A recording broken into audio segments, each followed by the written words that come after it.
I had Logan Paul on 10 my million. podcast. Would Logan do it with me? Logan would kick your ass, I think. You're riding a fantastic wave. How could you not make some mistakes along the way? How can you be for small government and then have the government dictate all these things in your personal life, right? You idiots. You got it completely wrong. Can't you just wake up and stop? I was walking down the hallway like a darted bull with a needle sticking out of my ass. Tell me the 5 steps to get to the point where someone like you would say, I want this guy in my life. I want to help this guy. Hey guys, JB here, and welcome to another awesome episode of The Wolf's Den. I got a really special guest today, a man who is an expert at helping other people, famous people, and just average everyday people, enhance their ability to learn, to essentially make their brain operate a more efficient way, in a way that allows us to remember more, read quicker. And this guy's the real deal. He works with famous celebs, people I know, Will Smith, others. You know, he's the real deal. But before I get there and dive in with him, and so it's definitely worth the price of admission, I want to just spend a little time here talking about what's going on in your life right now, and the state of affairs, and really how are you going to transition yourself back now to living in a world that is essentially back on the move? Is that what we are now? Are we back on the move? It's hard to tell sometimes. You know why it's hard for me? Because I never stop moving. Ask anyone who works at my company, and they will tell you that for some odd reason, I don't know if it's a glitch in the matrix, but we have been 10 times more productive during the coronavirus than before the coronavirus. It was almost like the coronavirus, when it caused everything to stop, and I refused to allow that to make me stop. Like, my staff was like, wait a second, like there's like an open pathway here to like just run ahead because the whole world is sitting still. So imagine you're running at a certain speed, you know, you're running at 10 miles an hour, and the whole world's running at 10 miles an hour. Well, guess what? Everyone's keeping up with each other, right? What happens when the world stops and you're running 10 miles an hour? It seems like you're going at the speed of light. Remember, time is relative, speed is relative, everything is relative. There's going to be people who are really slow to getting back into the real world, into the real way of things, where you're moving at the regular, normal speed of everyday life. People are going to take time to get there. Some people, like me, never stopped. In fact, I accelerated. Am I lying? You look at my guys here. Am I lying? No, I got my cameraman. Like, he's watching me work harder, more efficiently, launch new businesses no, seriously. Like, I'm not making this up. I'm not just saying this. I'm being dead serious. Like, we literally rocked and rolled like never before because I saw this opportunity to like forge ahead while everyone else was standing still. Guess what? I'm telling you this right now because it's not too late for you. You can still do the same thing. It's not too late. The world is moving very slowly, inching back into reality. People can't seem to shake off these cobwebs. There's still fear everywhere, uncertainty. When are we going to open? What should we do? Should we wear a mask? Not wear a fucking mask? I don't give a flying fuck. Honestly, what I do know is this, okay? This is a terrible disease that kills people who are old. It kills people who are immune compromised, and very, very rarely it kills people who are just, normal, everyday people who just get really unlucky. And those people who are old, almost all of them had 3 or 4 other comorbidities, meaning other things wrong with them that contribute to their death. And that's just terrible. I'm sorry. I don't mean to be heartless because I'm not. I value life, so don't get me wrong here. Don't get me wrong.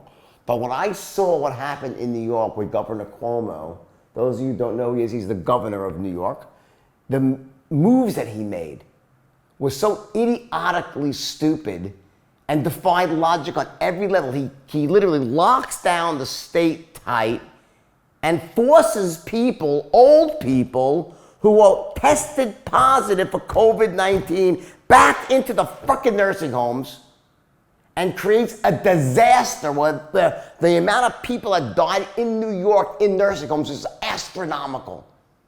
I believe, and I'm not sure, so don't quote me, it's one of the highest, if not the highest, in the world. Why didn't we just lock down all those people who were old and immune compromised and had comorbidities? And when I say lock them down, I mean in the Taj fucking Mahal, in grand style. Feed them champagne if they want, filet mignon. God, those dancing girls, hookers even. No, you get the point. You could have taken care of all these people and had their retirements been with white glove service, chauffeur-driven Rolls Royces to their doctor appointments. You could have spent and literally fumigated and ultravioleted the doctor's offices before they got there to make sure they caught nothing along the way. You could have taken care of the people who are our most vulnerable with all the resources that were lost, the money that was lost because of the lockdown. Trillions upon trillions upon trillions of dollars just evaporated because of the strategy of locking up the healthy.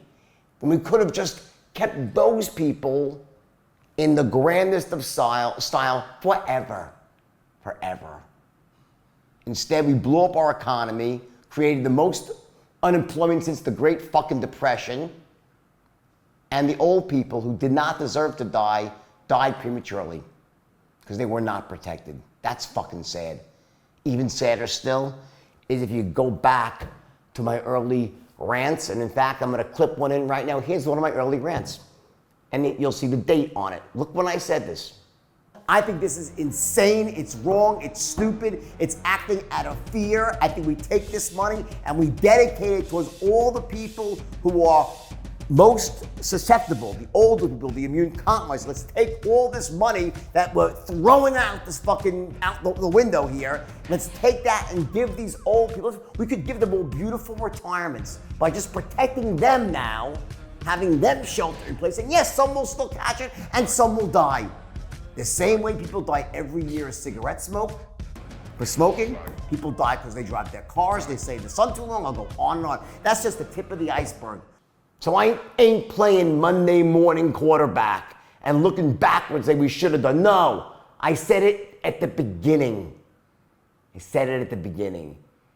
And I said what would happen in Sweden, that was the right way. And even they are saying now, they're looking and saying, you know, we still should have, we didn't spend enough of our resources protecting the old people. Now they're doing that. I really respect the way they go about things in Sweden. I gotta say, I don't love the type of economy they have, which is basically socialist in nature. It's capitalism too, but it's not, pure capitalism. But I gotta say, the level-headedness and just the perseverance of whoever is running that campaign there to overcome this terrible virus. It's a terrible virus, no doubt.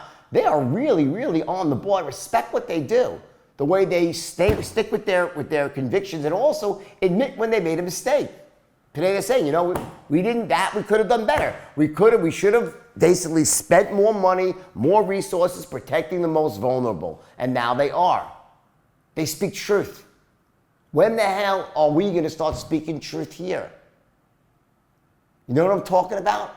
When are people in the press going to stop lying through their teeth for some agenda? I don't even know what the agenda is anymore. It can't just be to get rid of Trump. I mean, come on. Can it be? I don't think so. I don't even think it's that. It's almost like, I hate to say it's above my pay grade, because I don't think anything's above my pay grade. And I don't think you should think that either. Nothing should be above your pay grade. But I wonder, I'm starting to really wonder, what is the agenda? It's agenda. My ex-wife's saying, agenda? Where the fuck are you from? New York? New York? Agenda. What's the agenda? What are people trying to accomplish? I mean, for the life of me, I really can't figure it out. Is it just mass control? To cow people, to get everyone to get vaccinated so there can be chips in it? Maybe I'm naive. Maybe I should be more conspiracy-minded. I just don't think that. I think it's a combination or a confluence of a lot of really sad things that happened. A lot of political pressure, some bad judgments. Neil Douche Ferguson coming up with that multi-million-dollar everyone's gonna die scenario out of the Imperial College in London. This guy has the worst track record ever for predicting things, yet people still listen to his models. Do I think he's evil? No, I really don't actually. I don't know. I don't know. I'm guessing he's like one of those characters in like the disaster movie. There's one guy who always thinks that the world's gonna come to an end. He's the Henny Penny guy, and he really probably believes it. And he thinks he's doing the world a favor. I hope so. I hope he's a good man and just think he's getting it wrong. Hope he's not evil, Machiavellian with Bill Gates about, vaccinations. I see people asking about Gates. I don't think Bill Gates has any negative agenda. Maybe I'm wrong. I think he believes in what he's doing. Maybe I'm wrong. Maybe he's Thanos. He thinks half the world should die. Seriously, people think that. I don't. I just don't think that. I think he just believes that this is the way of things. Although it is ironic for a man that, couldn't tackle viruses in Windows 95 and 98 is trying to get rid of viruses today in the real world. But hey, that's just coincidence, I think. But I will tell you that I still struggle and I wonder what the agenda is right now, because I can't understand why the world is not open fully at this point. And the people who are dying from this and being hurt the most, the old, the immune-compromised, comorbidities, why aren't they being looked after? Why isn't the resources pouring in that direction? I'd be so upset if my mother caught this and died. I'd be devastated. Thankfully she's being careful and she has money and she can afford to stay alone and everything, but I don't know. I just don't understand it. But I do know one thing, that while I can't control the decisions that are being made on a global level about who should go where and what should do whom and to what and when we should open, I know one thing: I can control my own actions. I can control how I go about using this crisis as an opportunity to essentially build my business, but not in a way that hurts others. So I don't say it's an opportunity to try to get over, no, as an opportunity to advance my own life, the people that work with me, my partners, my employees, the people I love, to take care of them. I can use this paralysis by analysis right now and paralysis by fear. I can use all of that to my advantage to run really fast and have that speed that I'm running at be magnified times 10 because everyone else is standing still and moving backwards. I got a PPP loan. That was great. Got a nice big loan. What did I do? I went out and hired everyone back and then more people. How about that? There's one person I haven't hired back yet. I was about to call tonight to hire him. Last person hired, but I hired other people as well. I'm creating jobs. That's what it's supposed to be for, right? But for me, I don't look at it like that. Just to me, it's like I just want to it's not creating jobs, it's creating opportunity for people to create more value, and we can then essentially deliver that value to others and make money. That's what business is all about. What are you doing? What are you doing with your life right now? Do you understand, life is about delivering value. Whether you work for someone else or you own your own company, either way, you're creating value that ultimately gets delivered to a person, a corporation, it's a service, a product, whatever it might be, and you make money as a result of that. There's no reason to stop. The world has stopped. Thank God people are finally playing golf again. At least I can relish that out my window. I see the golf course, right? Great. The businesses are mostly closed. It's time for you to start taking massive action. Enough. Just stop with the nonsense of the world is stopped. It's my time to take a break and take stock. Fuck that. It's time for you to take massive action. And the man who's on my podcast today is an expert in helping people just be more effective at whatever they do, because at the end of the day, the brain is the most powerful weapon you have for creation. It's the most powerful tool, weapon, whatever you want to call it. And this man shows you how to use it more effectively. And the stuff he teaches works. And it's easy. His name is Jim Kwik.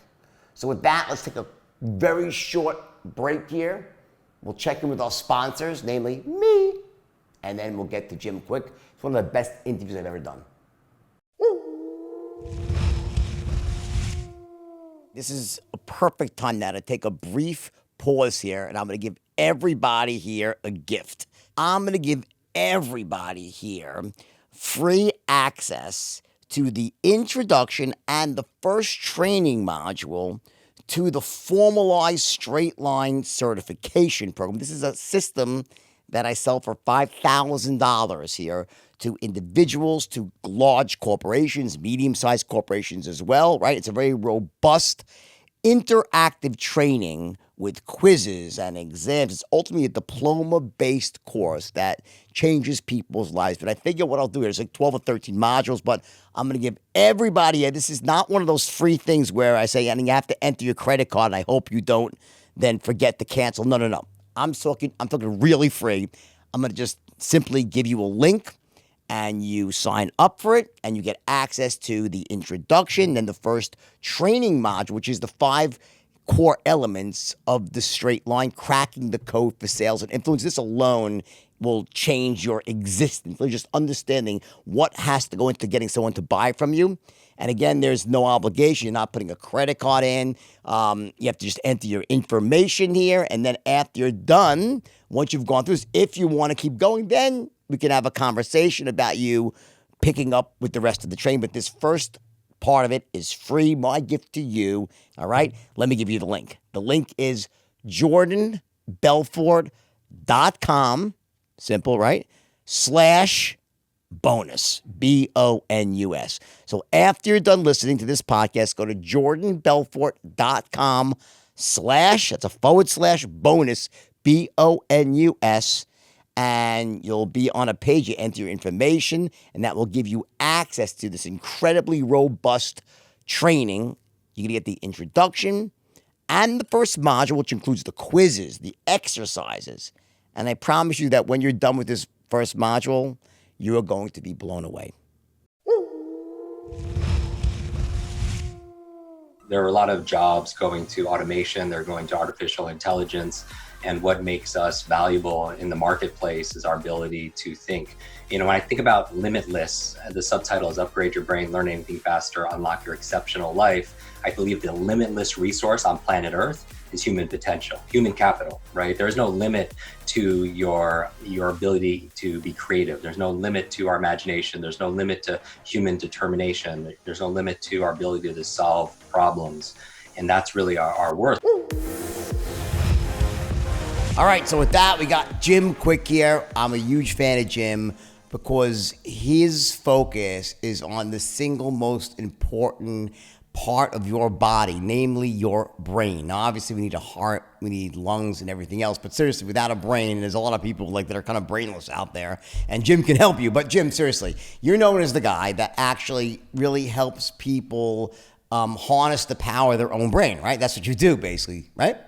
We do. And that's, I believe, the number one wealth building asset that we have is our brain. The challenge is our brain doesn't come with an owner's manual and it's not user friendly, which is why I wrote this book. I feel like no longer today, you know this, we're not paid this. It's not like the turn of the 20th century where it was muscle power, you know, industrial age, agricultural age. It's mind power. It's not brute strength, it's brain strength. And the faster you can learn, the faster you can earn. So my superpower is showing people how to learn anything faster, any subject, any skill, so that they could turn knowledge into profit. Let me ask you a question. So there's different parts of this. There's native intelligence.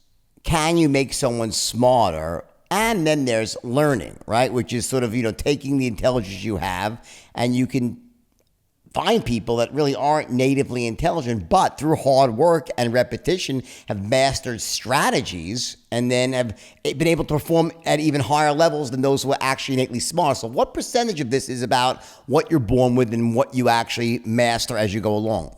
Yeah, I mean, this is the age-old question. Is it nature or is it nurture? And, you know, we know that that phrase that's commonly used in performance, that hard work beats talent if talent doesn't work hard. When it comes to human memory, the research suggests it's about 1/3. 1/3 is genetic and biological. 2/3 is our lifestyle. It's how we take care of it. And that there's no such thing as necessarily good or bad memory, but there's a trained memory and an untrained memory. And I do believe two of the most costly words in business are I forgot. I forgot to do it. I forgot to bring it. I forgot what I was going to say. I forgot that meeting. I forgot that conversation. You know, I forgot that product information. I forgot that person's name. Every single time you say those words or think those words, you lose trust, you lose credibility, you lose time. You know, you could lose a sale. And so I believe memory could actually make you money. And it's a trainable skill, regardless of our age or background, our education level, our financial situation, our gender, history, IQ. Everybody can learn how to do these things. So, like, name your book, which is a great book by Limitless, right? In the movie, we see how Bradley Cooper, who has no money, can't finish a book, takes this pill, he becomes a super genius. In that case, it's all pure intellect here. But because of that, he's able to then become fabulously wealthy and powerful because the power of his brain allows him to master trading strategies and all sorts of other things and, spot trends in markets and whatnot. So is the stuff that you do, is it about directly making money, or is it really just for anything? Like whatever you're doing in your life, whether you're a mom raising your kid, whether you're a CEO trying to build a company, the skills that you teach basically apply to everything. Yeah, and I know you have fans and followers globally from all walks of life. And so this is for anyone who has a brain. And it literally is, because the challenge is it's one of those things where, we are paid even before what's going on in the world. There are a lot of jobs going to automation, they're going to artificial intelligence. And what makes us valuable in the marketplace is our ability to think. When I think about Limitless, the subtitle is Upgrade Your Brain, Learn Anything Faster, Unlock Your Exceptional Life.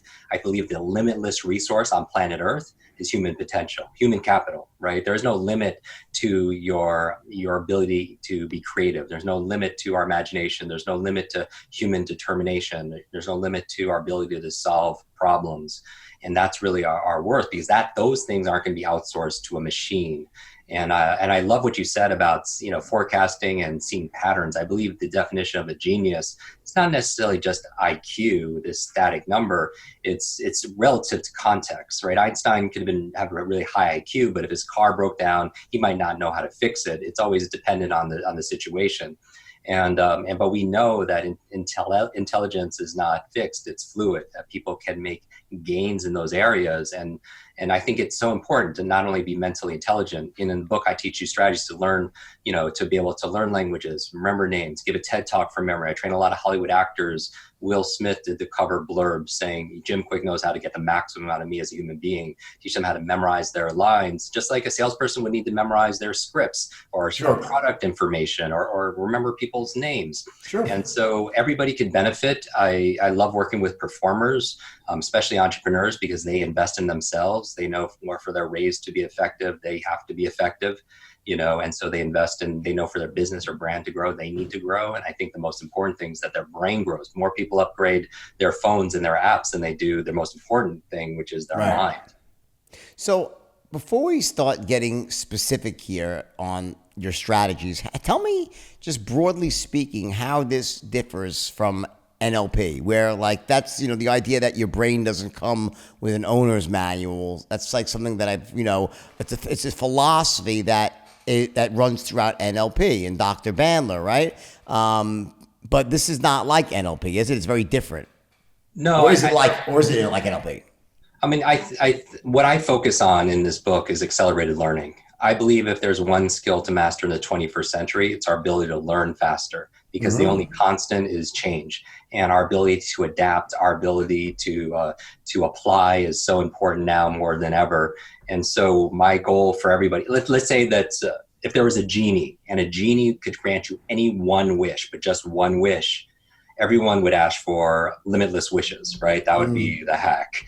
If I was your learning genie and I could grant you any one learning wish, help you become a master in any subject or any skill, one skill or one subject, what would the equivalent be of asking for limitless wishes?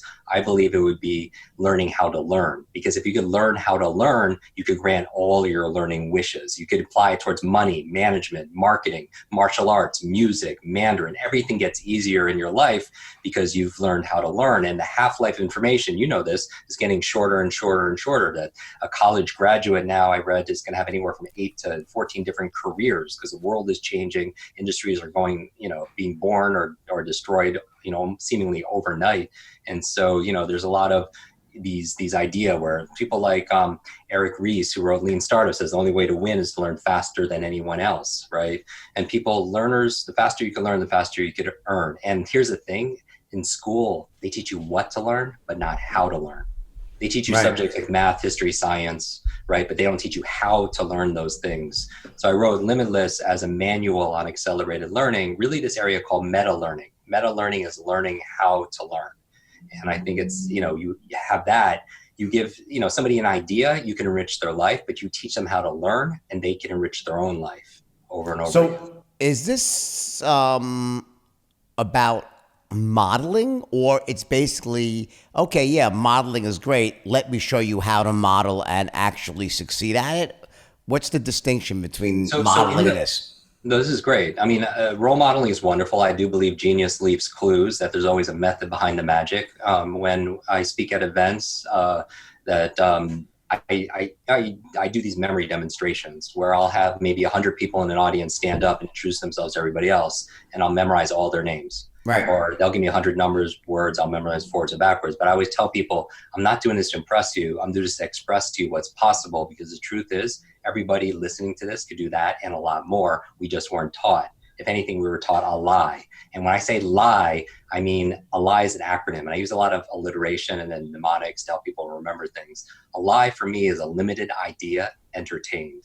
Limited idea entertained. It's not necessarily true that you're too stupid or that you're too old or that you're not capable, but all those behaviors become belief driven. So I could teach somebody a method on how to learn a language or remember someone's name or remember a TED talk or sales script on video. But if your belief is I have a horrible memory, that's your mindset, or I'm not capable, or I'm too stupid, you're not going to be able to get the result, because your brain is like a supercomputer and your self-talk is the program it will run. So if you tell yourself you're not good at remembering people's names, you will not remember the name of the next person you meet, because you program your supercomputer not to. So this is not, what I'm doing is teaching people tangible strategies on how to read faster so that they save more time, because I believe leaders are readers. I'm teaching people strategies on how to focus and concentrate so they can get more done. I'm teaching people creative, critical thinking skills, divergent thinking so they can solve problems, and teaching people how to upgrade their memory, because, when we forget things, we lose out. So it's funny you said about languages, right? So about 6 months ago, I didn't speak any Spanish at all. I met a girl who didn't speak any English, thought she was fabulous, right? And she said, well, we really can't go out because, you don't speak Spanish. I don't speak English. I said, no, it's fine. I'll master the Spanish language. Give me 5 or 6 days and I'll be fluent. And I went out literally within 5 or 6 days and became reasonably fluent. Within 2 weeks, I was fully fluent in the language, right? And my strategy was very different than people like, well, how'd you do it? You'd use like Duolingo? Do you use any? I said, no. You know what I did? I'll tell you what I did. I literally said, what are the 5,000 most common verbs, nouns, and adjectives? I memorized every single one of them because I have a very, very, photographic memory. For things like that, I can just remember massive amounts of information, right? Then I read a book on grammar, all the grammar rules, and I just watched TV with subtitles in Spanish with subtitles. You get it?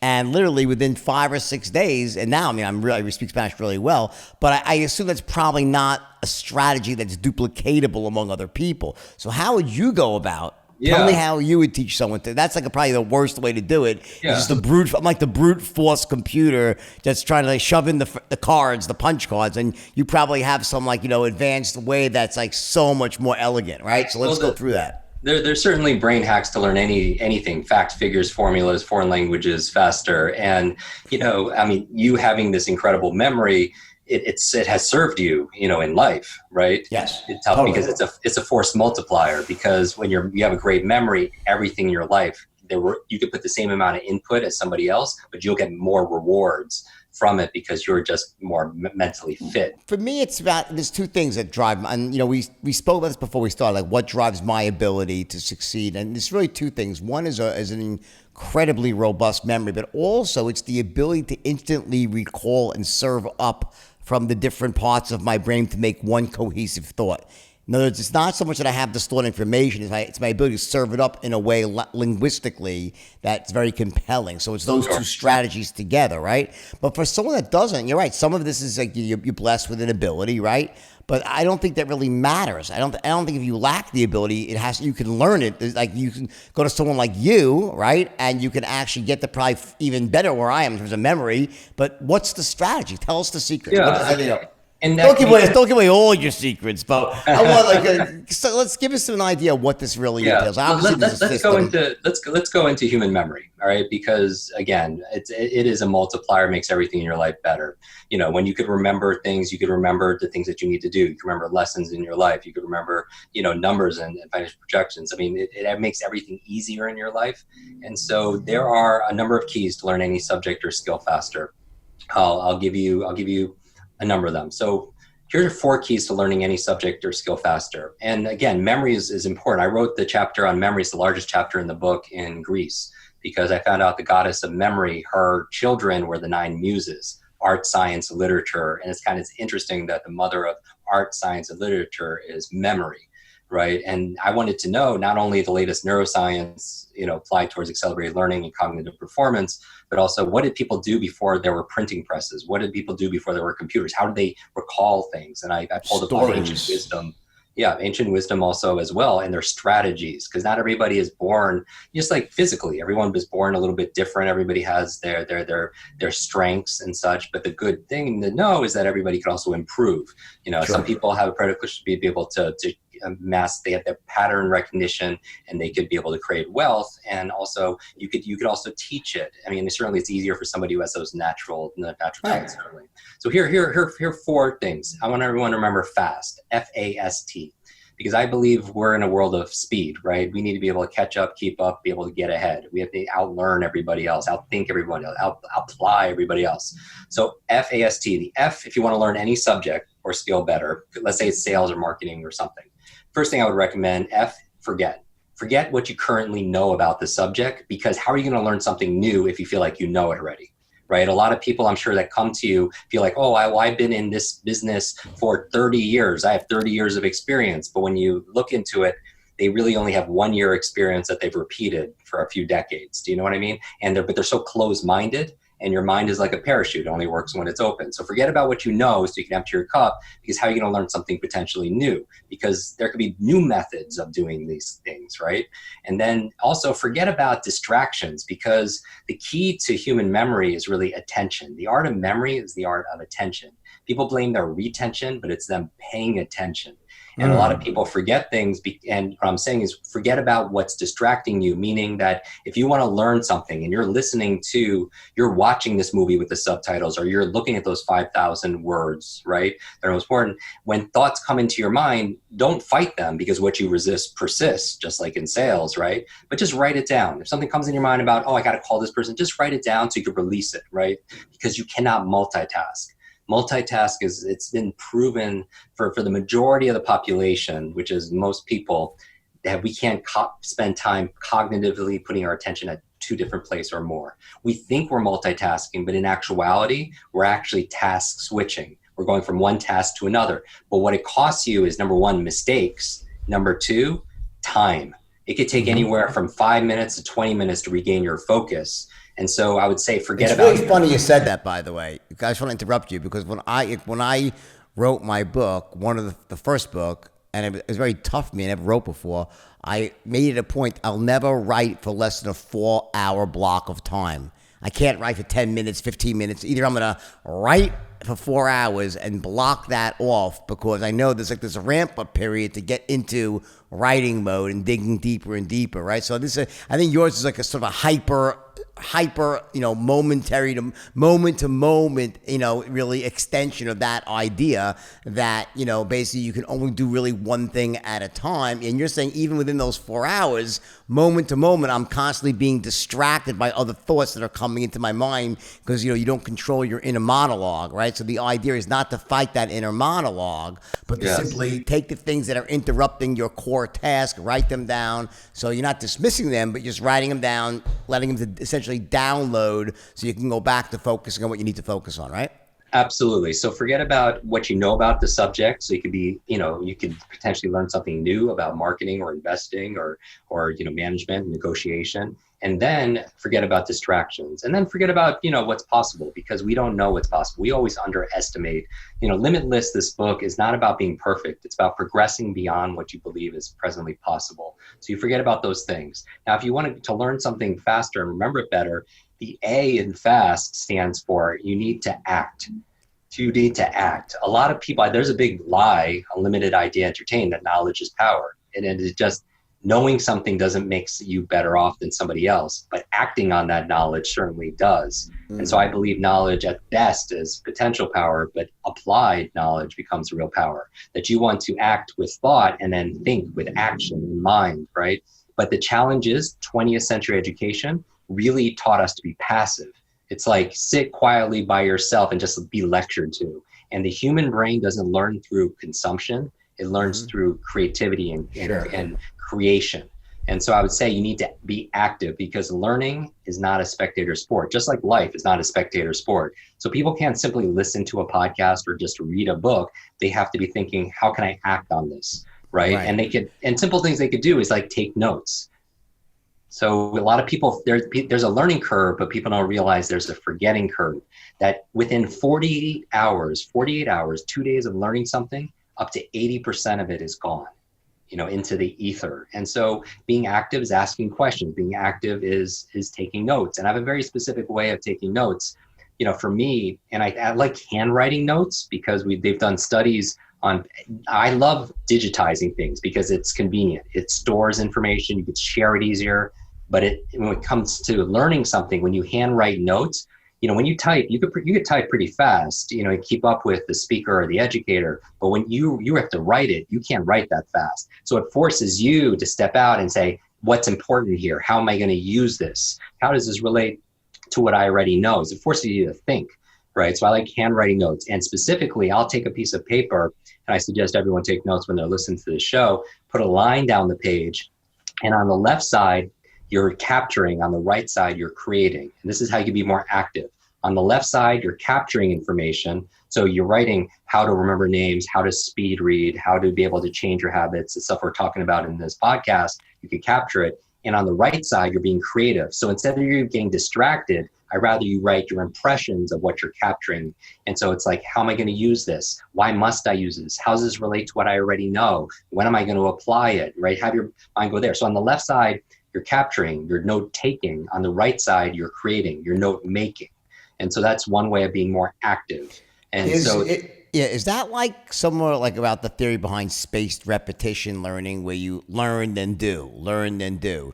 So there's the best thing to do is to learn a skill and then act on that, actually try to apply that skill and practice it, then go back and learn some more and then practice. Is that the same thing, or a bit different than that? No, it goes along the same line, because if you're losing 80% of what you learn just one time, then having spaced repetition will help you to learn a language, will help you to learn facts. A lot of people are being disrupted right now, their careers, their business, and they have to learn new subjects and learn new skills. It helps to be able to learn something and then review it an hour later.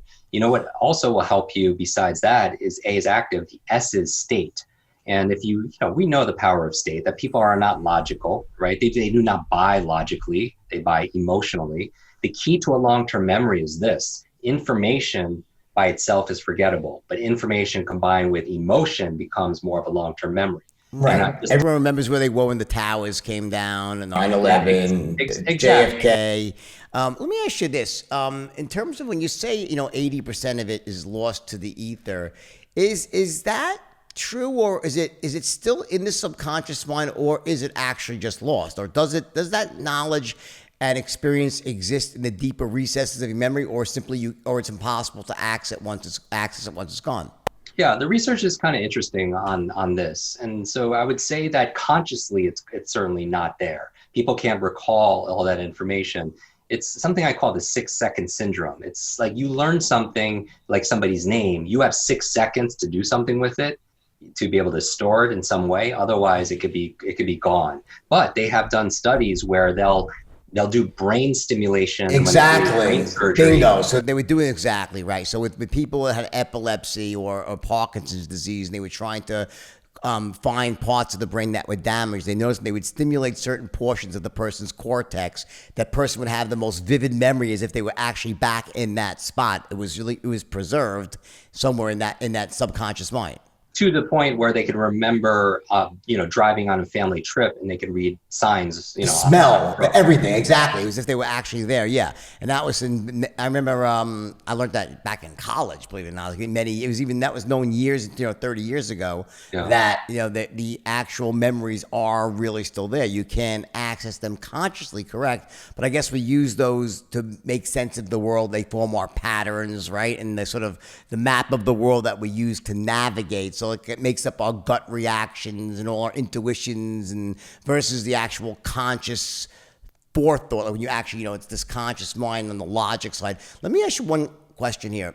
When I teach sales to people, I always say, listen, I'm not saying that I could make you as good as me if you're the worst salesperson in the world. What I'm saying is I can make you competent enough so that your inability to sell will not be what holds you back in life. In other words, I'm not saying you're going to become Michael Jordan of selling or the Roger Federer of selling, but what I will do is make it so it's not your inability to close that holds you back from getting what you want in life. Is that what you're saying with I'm not saying I'm going to turn you into the greatest memory freak in the world, but what I can promise you is that if you've been struggling right now in life or business because of your inability to remember or focus or learn quickly, I can certainly get you proficient enough so that if you don't succeed, it won't be that held you back, basically. Is that the story? Yeah, that's very accurate. It's similar to somebody who wanted to be healthy. All of us have a different genetic potential, and but we know that if we help somebody, regardless of where they're at, if they prioritize their sleep, if they move every day, if they do some meditation, if they eat good foods, that everybody could advance in some areas. Certainly some people have an advantage in other areas, because the truth is not everybody is equal. Not everybody, if people are willing, not everybody has the same education. Not everybody has the same genetics. Not everybody has the same income. Not everybody has the same network, everything else. But I do believe that we have, this unused potential, but we're just not shown really how to access it. And one of the ways of accessing a long-term memory is by adding feelings to something, because we're not logical, we're biological. You think about dopamine, oxytocin, serotonin, endorphins, we're this chemical soup. And even the poets know it. Maya Angelou says, people will forget what you say. They'll forget what you did. They'll always, though, remember how you made them feel. And so when you tie emotion to something, that's why. And when it comes to sales, it's kind of interesting. Now that I think about it, it's like physics. There are 3 variables in physics. There is frequency, there is duration, and there is intensity. So frequency, if you want to build a muscle, you could do a lot of frequent reps, right? Or you could go to the gym more often. Or duration, you could spend a little more time in that Pilates class or spend more time on that treadmill. Or you could also make it so intense that you could get results through intensity. Same thing with marketing and sales, right? Sales could be frequency, over and over, lots of calls, lots of advertising, right? Frequent. Or it could be duration, long sales video or longer presentations. Or your marketing or your sales could really touch an emotion and make it so vivid and tied to a value that it's so intense that you don't need the frequency as much and the duration. Because the problem with frequency and duration is it takes time.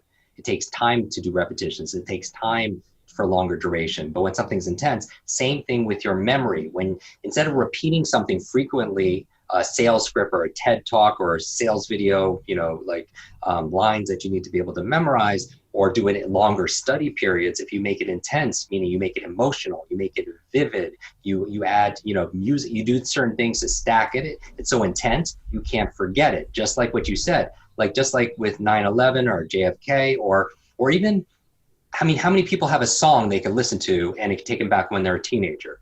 That's the emotion. Or a smell, especially. I find smells to be the most smell is the number one. Smell is the number one hack to your memory, because as a hunter, you had to smell, food that's rotten or poison or something like that. And here's a memory hack. We know that when people are tested in their memory, if they are tested on where they studied the information originally, they'll have better recall. So for example, they'll submerge people underwater, give them a list of words to memorize. They'll take them out and give them a breathing apparatus, obviously. When they come out of the water, they'll test how many words they remember. They'll put them back underwater, test them. In which environment do they remember more? Underwater. Because unconsciously, talk about subconscious, non-conscious, the environment got tagged and triggers the information. So how can you use it? how can you use this? If you have to give a sales presentation, obviously it's great to be able to study in the area that you're giving the presentation. If you're giving a Broadway, you train a lot of Broadway performers to be able to practice and study, on stage, because that context gives you the content.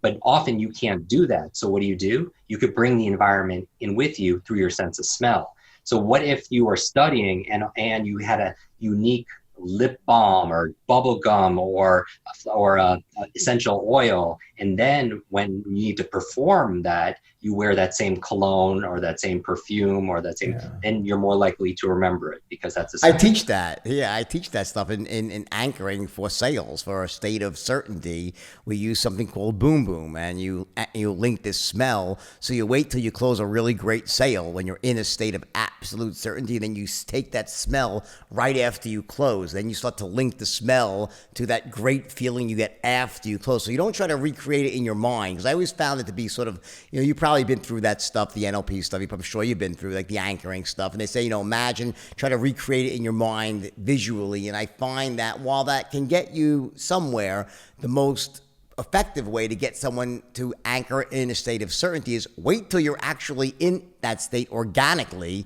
and then you introduce the sense of smell. Why have, to recreate it's one thing, but to actually wait till you close it and you're like, yes, and you have that incredible rush of euphoria and real emotion, and then you anchor in with the smell. I've had tremendous success helping people anchor like that. What are your thoughts on that? No, Makes sense, right? Yeah, absolutely. So you can anchor it with that sense of smell. Even if people are watching this on video, you did a physical movement, and you can anchor it that way also as well. Right. You could always get triggered that way, because your brain, your memory is based on these triggers and reminders all the time. So the S in FAST stands for state.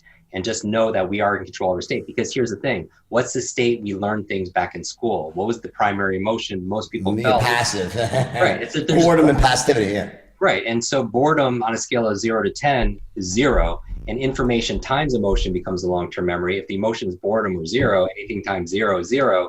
And so you wonder why you forgot the periodic table and all the stuff that we've learned in bored states. And the same thing applies towards sales or anything else. And then finally, the T in FAST. F is forget, A is being active, S is state, and the T to learn anything faster, and remember it, is to learn with the intention of teaching.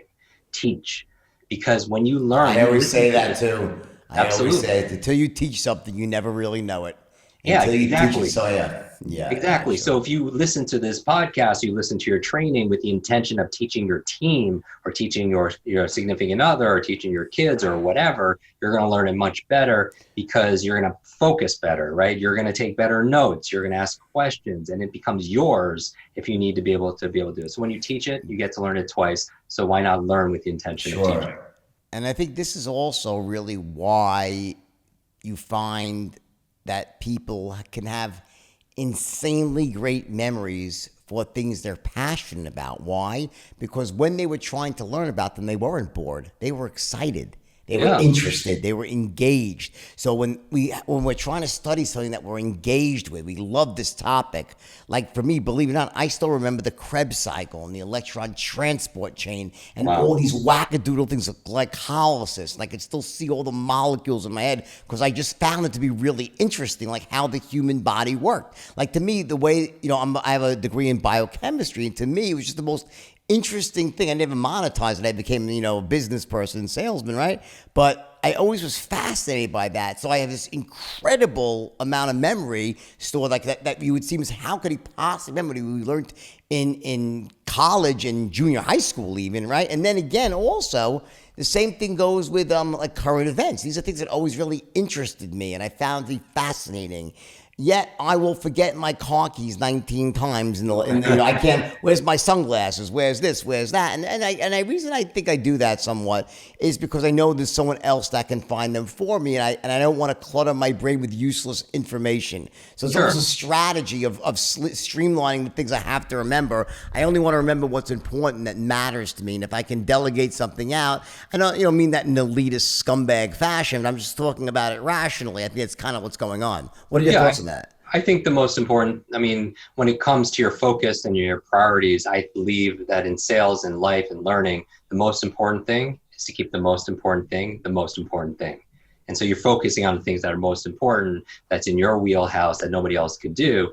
And then you could delegate, everything else. Going back to like your background in science, that probably set a pattern or a scaffolding in your mind, because there's a science to success, right? And so you're applying that same pattern recognition and formulas, scientific method towards with economics, towards the economic models and paradigms and everything. And so, all those things matter. Going back to state, how much, how you feel and being interested in those things. How do you learn Spanish very quickly? How much do you think also, besides your strategy of strategically looking at the 80-20 rule and focusing on the words that are most used, which is more intelligent than just, randomly picking words?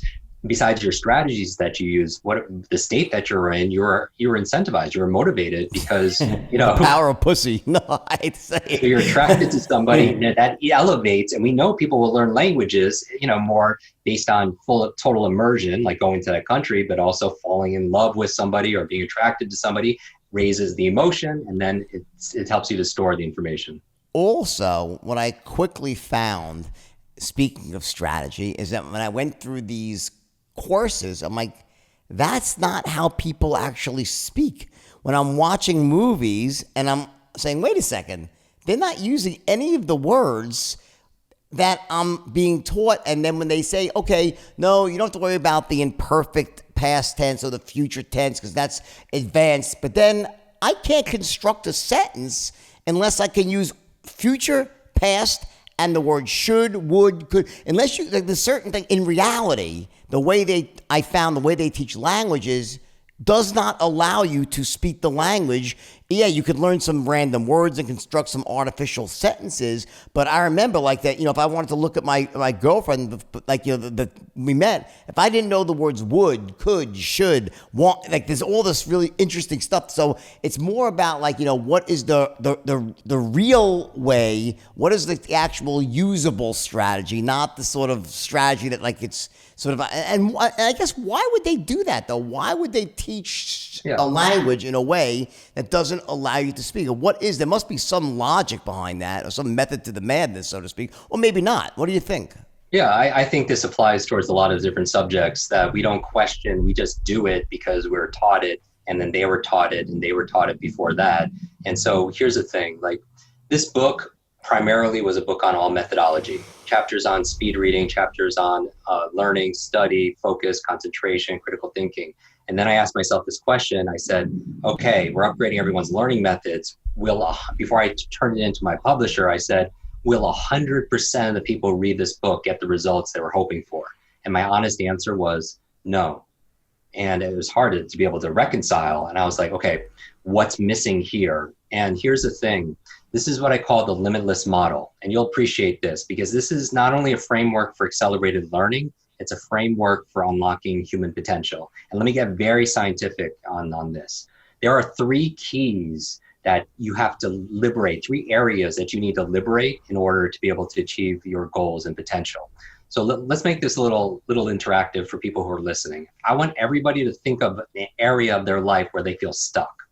All right, it could be in their career, their income, their business, their physical health, their relationship. What area are you not making progress? Where you feel like you're in a box, right? Like, for example, when people see me do these mental feats, they don't know that, most of them don't know that I grew up with learning difficulties, that I had a brain injury when I was 5 years old, head trauma, and I had slow processing problems. I had focus. I couldn't remember. It took me 3 years longer than everybody else in class to learn how to read. When I was 9, the class was, I was slowing them all down, and the teacher pointed to me and said in front of the whole class, "That's the boy with the broken brain." And that label became my limit. It put me in that box. So what area of somebody's life who's listening, do you feel like you're in a box? Now that box is 3-dimensional, right? So there are 3 forces that keep you in that box, and these are the same 3 forces that will liberate you out of the box. So you can apply it towards sales, marketing, income, like investments, physical health, anything. All right. So think about that area where you're not making progress and you just don't know why. Here are the 3 forces. And I want everyone to draw 3 circles on a piece of paper. And these are 3, make these circles intersect. So they all cross over each other like a Venn diagram. A Venn diagram, 3 circles like Mickey Mouse, 2 ears that intersect, cross over a little bit, and then a face that intersects also with those 2 circles. So you have 3 circles. These are the 3 forces. The first circle is your mindset. And even if you can't write it down, imagine it. And even if you can't imagine it, imagine you can imagine it. So the first circle is your mindset. And how I'm defining mindset are your attitudes and assumptions about something. It could be your attitudes and assumptions about the world. It could be your attitudes and assumptions about what's going on right now with, the world. It could be your attitudes and assumptions about the economy. It could be your attitudes and assumptions about yourself. What would fall in this circle are things like what you believe is possible. What would fall in this circle, what you believe you're capable of. Because somebody could believe it's possible to do this, but they might not believe they could do it, right? What would fall in this circle is what they believe they deserve, right? And so that would be your mindset. Now, I could teach someone the methods in this book on, I think the number one of the most important business etiquette networking skills there is the ability to remember someone's name. Because how are you going to show somebody you're going to care for their business, their future, their finances, their family, their whatever you're offering them if you don't care enough just to remember them, right? But I could teach them a 3-point strategy on how to remember names and the methods, because that's the third circle, three M's. The third circle, the first one's mindset, the third is method. So I teach them the method on how to do that. But if their mindset is, I'm too stupid, I have a horrible memory, then they're still gonna be stuck in that box, even if they have the methods. They could have the method for sales or method for marketing or negotiating, but if their mindset is, I don't deserve it because of something that their parents taught them or something like that, or money is the root of all evil, whatever it happens to be, then that's how they believe the world works. They can't get out of that box. The second M is motivation. And there's a lot of misconceptions, just like there are lies. I document in the book. It's really 3 books in one: mindset, motivation, and methods. Now, there are lies I talk about in the mindset, 7 lies to learning and human achievement. And an example of lie is that intelligence is fixed, when we know it's not. That you don't just take a test when you're 7 and that's your potential when you're 77, right? And I show people the research and I show them how to install a new belief, a process I call unlimiting. The active removal of limits in your life in these 3 areas, right? Another lie in your mindset is that genius is born when we know genius is built, right? Another lie is that we use 10% of our brain because it's popularized in movies and television shows, when we actually use all of our brain, just like we use all of our body, right? But some people, if they need to hike up, a big hill or something like that, if they're physically fit, they can do it with ease, effortless, because they are physically fit. And just like somebody else, that's not physically fit, it's gonna be harder for them. And so we still use all 100% of our brain, we use 100% of our body, but that's a lie that we use only 10%. So a lie in motivation is something like, in order to be motivated, and motivation is just fleeting, it just comes and goes. But that's like going to a seminar, getting all excited, saying, okay, I'm gonna start prospect, I'm gonna start doing this, and the next day, nothing happens. That's not true motivation. It's like, a warm bath. Like, I don't know, if it's Jim Rohn, whoever talks about it, it just cools down, you have to heat it up. True motivation is where you don't even have to enjoy the activity. I have a friend I was talking to who gets up at 4:30 in the morning, every morning, and works out, right? Every morning, never missed it in years. You could say this person's motivated. And I asked him, I was like, I'm just curious, do you enjoy waking up so early? Sounds like Jocko, that guy Jocko. Is it exactly. Jocko? Someone like Jocko. Is it Jocko? No, it's not. He does it every I listen to him every and I'd be curious to ask him the same question, because here I'm looking for patterns. I'm looking at scientific method. I'm like, where's the exception? And I'm like, do you enjoy waking up at 4:30? Because most people don't. And he's like, no, I don't enjoy it. I'm not a morning person. I'm like, okay, but then you must enjoy working out. That's why you get up so early. He's like, no, I actually he enjoys the way it makes him feel afterwards. I hate working out even more than I enjoy waking up in the morning.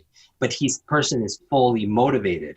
And so you don't have to enjoy that activity necessarily. I'd say bring the joy if you're going to read. And he enjoys the way it makes him feel afterwards. And exactly. and he has, what you've trained yourself as a success-oriented person to be able to delay your gratification, to do things that might not feel good in the short term to get what you want. And here in not the long term, but right afterwards. But a lot of people, they can't do that. It's incredible, right? Exactly. And a lot of people won't do that for their business or brand, just like they won't do it for their brain, because they want that immediate gratification.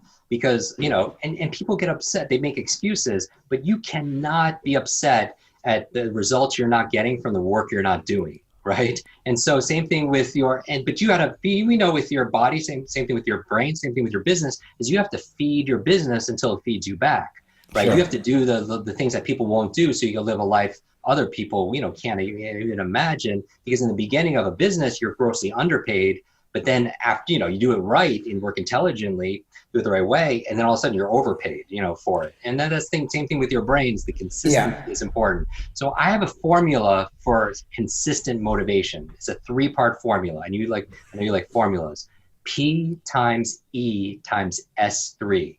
This is the key for sustainable motivation. You mentioned Limitless, the movie, the television show, Bradley Cooper and Robert De Niro. He took a pill and he went 0 to hero, right? He had incredible focus. He has this eidetic memory. He's able to read faster, learn languages, and focus. He had this surge of motivation.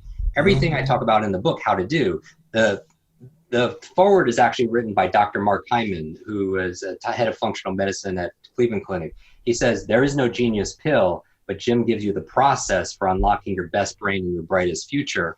So there's no pill, but there is a process. There's no magic pill to make money, but there are processes for doing it. So what is P times E times S? Yeah. So here we go. Let's use this. Let's do a thought experiment. Let's say everybody listening, together we're going to make the ultimate motivated human being. All right. What are the ingredients? I found 3 must-have ingredients. The first is P, which is purpose.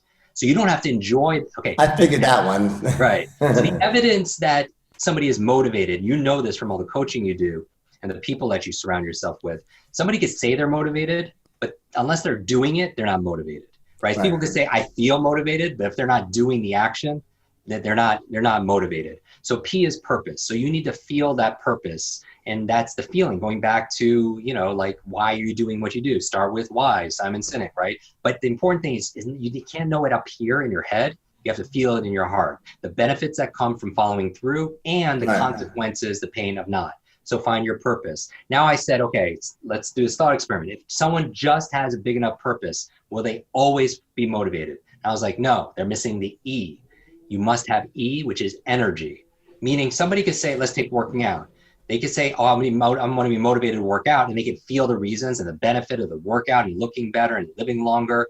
But maybe they have a newborn and they haven't slept in 3 nights. Maybe they're so freaked out what's going on in the world. They have so much anxiety that they're not sleeping. They're not going to be as motivated if they have not enough energy. Maybe they want to be motivated to study or to read. They learn leaders or readers, right? You have decades of experience put into a book. You can download decades in a days. They're like, okay, I want to read 45 minutes a day. But they ate a big processed meal and they're in a food coma, they're not going to be motivated, right? So energy. So in the book, I talk about the 10 keys for brain energy, right? The best brain foods, how to optimize your sleep, how to do everything for your brain. Then I said, okay, finally, if you feel the purpose and you have unlimited, boundless, limitless energy, will you always be motivated? And I was like, no, you're missing S3, small, simple step. Because here's the thing, a lot of people, their goals or their dreams are so big. I want to create the next $1 billion online empire. I want to have the perfect 6-pack physique. I want to meet my soulmate and live happily ever after. That's way too big. And so if your thing is too big, it's too intimidating, or it's unclear, a confused mind doesn't do anything. Just like in sales, confused mind doesn't do anything. So how you find your small, simple step is you ask yourself this question: what is the tiniest action I could take that give me progress towards this goal where I can't fail? What's the tiniest action I could take to give me progress towards this goal where I can't fail? So maybe it's not working out an hour a day. Maybe it's, hey, I'm going to put on my running shoes. That's a small, simple step. Maybe it's not reading an hour a day. Maybe it's, I'm just going to open the book or read 2 lines, right? How can you break it down to where it requires very little energy and very little effort? So that's S3. Now here's the magic that comes from this framework. The last M, you have mindset, what you believe is possible. You have the motivation, which is your purpose, energy, small steps. The methods is so important because a lot of things this over decades. The economy has changed. There are new methods for sales. There's new methods for investing. There's new methods. You have to be always learning. Just like that, there's methods for learning that are so much better than what we were taught. Rote repetition or sub-vocalization or regression, all these bad habits we picked up in school. And really the nature of what I do in Limitless is help people unlearn these bad habits to get out of their own way and teach them methods for reading 3 times faster and understanding more. And the reason why I mentioned the reading part is because they estimate the average person spends about 4 or 5 hours a day processing information. You think about business plans, contracts, prospectus, books, media, social media, 4 or 5 hours a day. If you could just double your reading speed and cut that 4 hours a day into 2 hours a day, what's 2 hours a day over the course of a year? Or even 1 hour a day over the course of a year is 365 hours. How many 40-hour work weeks is that? 9. More than 9 weeks of productivity you get by saving 1 hour a day. 2 months you get back by doing something better, ubiquitous like reading. Now here's the magic, 3 M's, mindset, motivation, and methods. Where mindset crosses over with motivation, that shared space is inspiration. Now there are mindset experts, mindset books, a great book called Mindset by Carol Dweck. There are motivational experts, motivational speakers, motivational books. Where they cross over, you have inspiration, because there are inspirational speakers, inspirational books, inspirational movies, right?